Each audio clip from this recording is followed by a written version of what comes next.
What makes language a fascinating phenomenon is how complex it is. It has many different components, dimensions, and functions. One aspect is the very structure of language, how words are formed and how sentences are structured. In other words, language has complicated grammatical and syntactic dimensions. There are also phonetic aspects of language, how words and sentences sound and how people pronounce them. On the other hand, the formalistic aspects of language learning are in fact at the service of creating meaning. So another important layer of language is its semantic layer, of what words, expressions, sentences, and texts mean, how they are comprehended by language learners, and how meaning is translated from one language to another.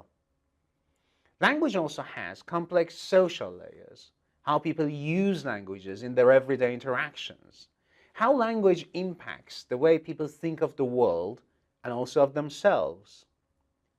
Similarly, there is a cultural layer, how people in different cultures use language. Effective communication in one culture might be different from communicating about the same topic in another cultural context. Additionally, language has a political aspect. Language could be used for oppression or for resistance and transformation of power relations. Just to make this list a bit more complex, the features that are just listed manifest in all four skills: listening, speaking, reading, and writing. It's almost impossible to walk into a classroom and teach all of these linguistic aspects with the same emphasis. Every language lesson, every language course, and every language program picks some of these aspects. Some teachers, for instance, emphasize vocabulary and grammar. Some focus on pronunciation. Some teachers see oral communication for everyday purposes as the main goal of language teaching. Some, particularly at advanced levels, might have students engage with rigorous reading and writing.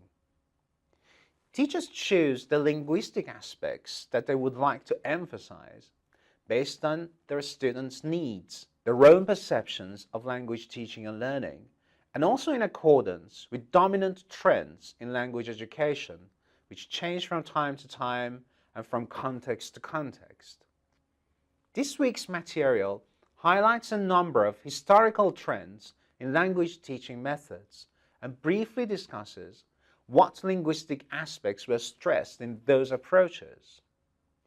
The approaches we discussed this week, for instance, include the direct method, with an emphasis on everyday vocabulary and expressions, or the audiolingual method, with an emphasis on repetition, oral drills, and correct pronunciation.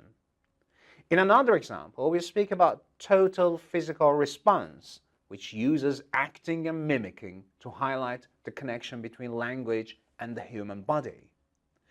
I would like to invite you to study each of these approaches as a source of inspiration for creating your own methods, as opposed to models which should be adopted entirely or rejected altogether. I suggest you think about why educators adopt those methods and what linguistic skills each approach would help develop. Please remember that effective language teachers borrow different methods but customize them to suit the contexts. Creative teachers are experimental and look at their own teaching methods as ever evolving. There are always days that we feel our methods have worked, and there are days that we feel we didn't choose the right methods. The feeling of dissatisfaction with a lesson or an approach is a natural part of teaching and should not be regarded as failure, but an opportunity to explore new pedagogical horizons.